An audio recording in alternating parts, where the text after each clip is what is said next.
नमस्कार मित्रांनो, आज आपण जादुई बटव्याच्या दुसऱ्या एपिसोडमध्ये आलो आहोत. मागच्या वेळी आपण पाहिलं की लिओला त्याच्या आजोबांच्या माळ्यामध्ये एक जुना बटवा मिळाला. त्या बटव्यावर असलेलं होकायंत्र खूप खास होतं.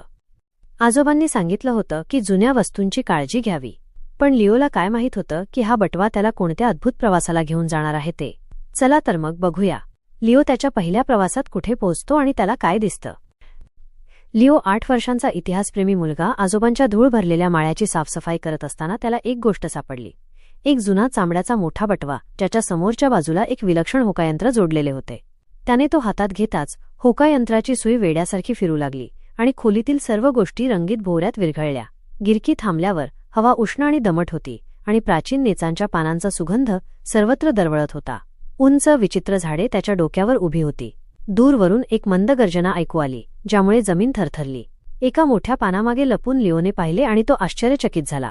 एक मोठा लांब मानेचा डायनासोर ब्रॅचिओसॉरस शांतपणे पाने खात होता. त्याचे डोळे प्रेमळ आणि दयाळू होते. उत्साहित होऊन लिओने आपली वही बाहेर काढली आणि होकायंत्र पुन्हा फिरू लागण्यापूर्वी त्याने त्या प्राण्याचे रेखाचित्र पटकन काढले, ज्यामुळे तो परत माळ्यावर सुरक्षित परतला. त्याच्याकडे पुरावा होता. तो बटवा खरा होता आणि इतिहासही खरा होता. अशा प्रकारे लिओला खात्री झाली की तो बटवा खरोखर जादुई आहे. आता पुढच्या भागात बघूया लिओ त्या बटव्याचा वापर करून अजून कुठे कुठे जातो ते. पुढील रहस्यमय प्रवास पाहण्यासाठी व्हिडिओला लाईक करा आणि चॅनलला सबस्क्राईब करायला विसरू नका. Stay tune.